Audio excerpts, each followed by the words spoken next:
Hello बच्चों, नमस्कार। मैं इंदु गोस्वामी आपके YouTube चैनल हिंदी वाली मैम पे आपका स्वागत करती हूँ।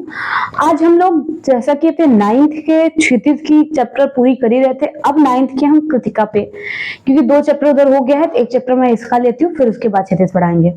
आज हमारा कृतिका का सबसे पहला चैप्टर है इस जल प्रलय में। क्लास 9 सीबीएसई बोर्ड का कृतिका का इस जल प्रलय में आपके व्याख्या सहित प्रश्न उत्तर दोनों होंगे।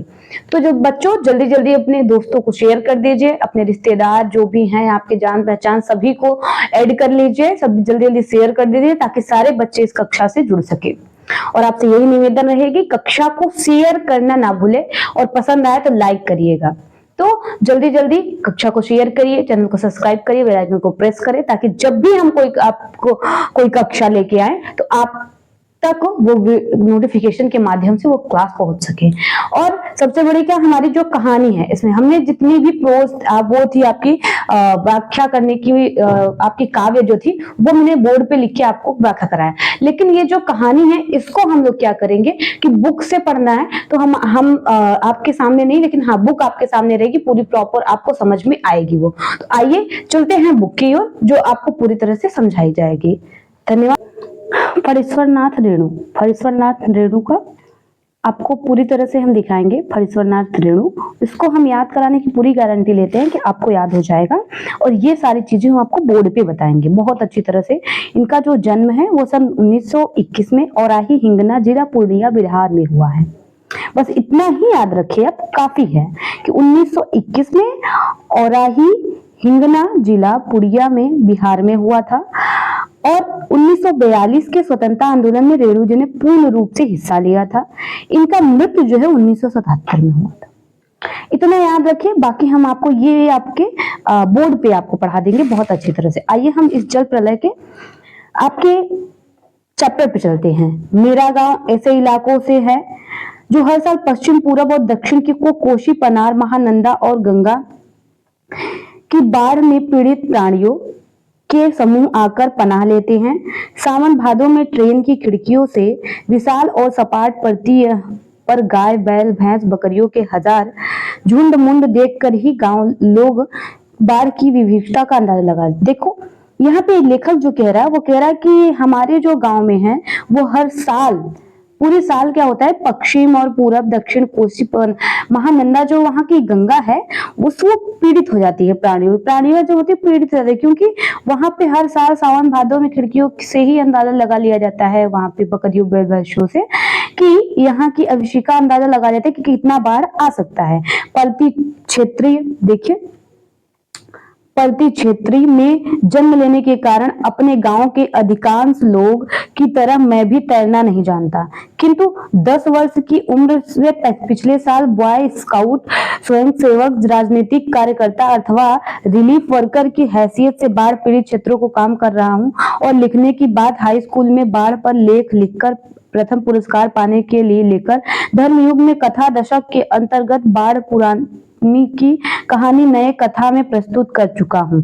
जय गंगा 1947, डायन कोसी 1948, हड्डियों का पुल 1948 आज छोटू रिपोर्टाज के अलावा मेरे कई उपन्यास में बाढ़ विलास लीलाओं के अनेक चित्र अंकित हुए हैं, किंतु गांव में रहते हुए बाढ़ से घिरने, बहने, बसने और भोगने अनुभव कभी नहीं हुआ। वह तो पटना शहर में सन 1967 में से ही एक जब 18 घंटे की अविराम वृष्टि से पुनपुन का पानी राजेंद्र नगर, कंकड़ बाग, अन्य निचले हिस्सों में घुस आया था। देखिए कह रहा है कि मैं पर्वतीय क्षेत्र, मतलब जहाँ एकदम पर्वतीय जो जमीन बंजर होती है, ऐसी जगहों में मैं जन्म लिया हूँ, जिसके कारण मैं अपने गांव में अधिकांश लोगों की ही तरह मैं तैरना तो नहीं जानता हूँ। लेकिन पिछले साल क्या हुआ था, बॉय स्काउट में मैं अपना हिस्सा भी लिया, और रिलीफ वर्कर में जैसे कि बाढ़ हैसियत वालों में क्या किया था, मैंने भाग लिया था। और हाई स्कूल में मैंने बाढ़ की पीड़ित व्यक्तियों के ऊपर एक निबंध लेखन लिख के मैंने उनके प्रति एक पुरस्कार भी जीता था। और इसके अलावा कई मेरे ऐसे निबंध हैं, उपन्यास हैं, जो कि जय गंगा, डैम, कोसी, ऐसे हड्डियों का पुल, ये सब हमारे रिपोर्टाज जो है वो बहुत सारे बाढ़ पे हैं। इसलिए मुझे थोड़ा बहुत अंदाजा है। और अनुभव सबसे बड़ी बात तब आया जब मैं बिहार में 1967 में पटना में जब 18 घंटे की पानी का सहर जब छुदबुद हुआ था, जब उनके पास पानी टिका हुआ रह गया, तब की बात है। आगे देखिए। अर्थात बाढ़ को मैंने भोगा है शहरी आदमियों की हैसियत से। इसलिए इस बार जब बाढ़ का पानी प्रवेश करने लगा, पटना की पश्चिमी इलाका छाती भर पानी में डूब गया। तो हम घर में ईंधन, आलू, मोमबत्ती, दिया सलाई, पानी का और कंपोज की गोलियां लगाकर बैठ गए और प्रतीक्षा करने लगे। देखिए, जैसे ही मतलब पानी उसे अंदाजा था, लेखक को अंदाजा था कि जैसे ही पानी उन्होंने अंदर आने की भोगने की उनको ऐसा लगा कि भोगने की हैसियत आ रही है हमारी, तो उन्होंने क्या, पटना वाली हैसियत से ही देखा कि छाती भर पानी डूब रहा था। तभी उन्होंने क्या किया कि ईंधन और आलू, दिया सलाई हुआ करती थी, जो दिया और सलाई दोनों, और पानी की कुछ बॉटल या फिर अपनी सामग्री भरने लगे, और कुछ कंपोज की गोलियां भी भर ली उन्होंने और प्रतीक्षा करने लगे। सुबह सुना राजभवन और मुख्यमंत्री निवास प्लावित हो गया। दोपहर में सूचना मिली गोल घर जल से घिरा गया है।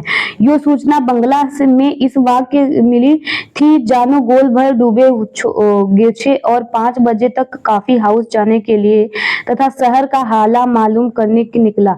रिक्शे वाले हंसकर कहा, अब कहाँ जाइएगा, काफी हाउस में तो अबले पानी आ गया है।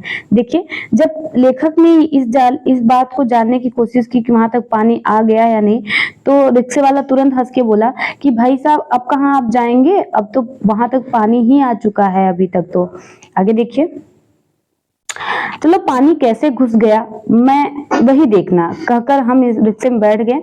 साथ में कविता विशेषज्ञ, आचार्य, कवि भी थे, मित्र थे, जो मेरे अनवरत, अनर्गल, अनपढ़, गद्यमय स्वयंकृत से कभी बोर नहीं हुए। देखिए, उनके एक मित्र थे जो उनकी मतलब कि कुछ भी ऐसे आलतू फालतू बोलते रहते थे, उनसे बातों से कभी बोर नहीं हुए।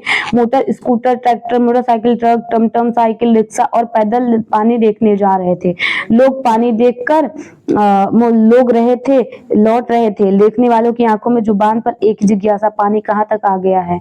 देखते लौटते हुए लोगों की बातचीत, फ्रेजर रोड पर आ गया है क्या, पार कर गया, श्री कृष्ण पाटिल पुत्र colony, boring road, Australian area का कहीं पता नहीं है। अब भ्रष्टाचार रोड पर पानी आ गया होगा, छाती भर पानी है, विमेंस कॉलेज के पास डुबान पानी है, आ रहा है, आ गया है, घुस गया है, डूब गया है, बह गया है। देखिए, यहाँ बात क्या है कि जो लेखक है वो एक ही बात जानता है वहां पे, कि उसके पास जो एक वहां से जब उन्होंने बैठा तो उस गांव में एक ही बात चल रही थी, क्या, कि पानी कहाँ तक आ गया है, कब डूब जाएगा, कितना है, कहाँ है, कब तक है, यही सब सारी बातें, सबके आंखों में यही जिज्ञासा हुआ कि पानी कहाँ तक आ गया, कैसे। जैसे गांव में कोई बात होती तो वो होता नहीं है कि कहाँ तक पानी आ गया है, या फिर किसी गांव में कुछ हुआ तो कैसे हो गया, क्या हो गया। तो यही सब है कि वहां भी ऐसे ही चल रहा था कि कैसे हो गया, कहाँ तक आ गया, पानी डूब गया या फिर नहीं डूबा है, घुस गया नहीं घुसा है, बह गया नहीं बहा है। ये हम जब काफी हाउस के पास पहुंचे, काफी हाउस बंद कर दिया गया था। सड़क के किनारे एक मोटी डोरी की शक्ल में गेरुआ झांक फेन में उबला पानी तेजी से सरकता आ रहा था। मैंने कहा, आचार्य जी, आगे जाने की जरूरत नहीं है, देखिए आ रहा है मृत्यु की तरल दूत। उन्होंने देखा और बताया कि देखिए आ रहा है मृत्यु की तरल दूत बहते हुए पानी में। आतंक के मारे मेरे दोनों हाथ बरबस जुड़ गए और सभय प्रणाम निवेदन में मेरे मुंह से कुछ अस्फुट शब्द निकले। हाँ, मैं बहुत कायर हूँ और डरपोक हूँ। रिक्शा वाला बहादुर है, कहता है चलिए न थोड़ा आगे चले। भीड़ का एक आदमी बोला, ए रिक्शा, करंट बहुत तेज है, मत जाओ आगे। मैंने रिक्शे वाले से अनमय भरे स्वर से कहा, लौटा ले भैया, आगे बढ़ने की जरूरत नहीं है। देखिए, जैसे उन्होंने देखा तो फिर बोला कि हाँ भैया हम डरपोक है, हम नहीं जाएंगे। रिक्शा वाला बोला कि चलो भैया थोड़ा सा मैं बहादुर हूँ, आप थोड़ा सा आगे चलिए ना। फिर भीड़ में एक आदमी बोला कि रिक्शा वाले आगे मत जाए, क्योंकि पानी पूरी तरह से भरा हुआ था, जिसके कारण वो तार भी पानी में छुआ हुआ था। तो उसने बता दिया कि करंट जो है वो पानी में उतर चुका है और जो पानी है वो आ रहा है, तो आप आगे मत जाइए।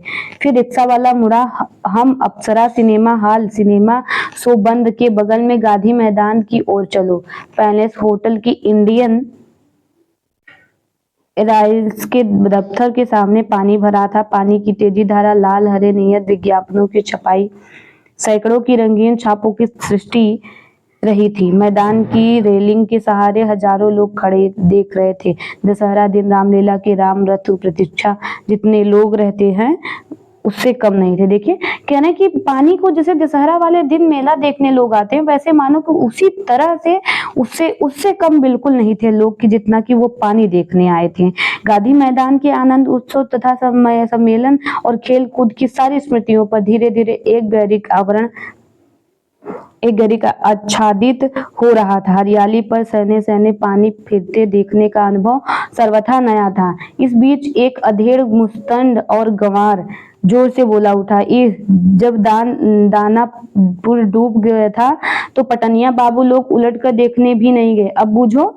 देखो एक आदमी ऐसे ही मतलब कि बहुत मतलब मुस्तंड था, जवान था, उसने बोला कि अच्छा बड़े आए हो देखने, ये जब दानापुर डूब गया था पटनिया बाबू लोग उलट कर देखने भी नहीं आए थे, तो अब बताओ। बूझो का मतलब है अब बताओ।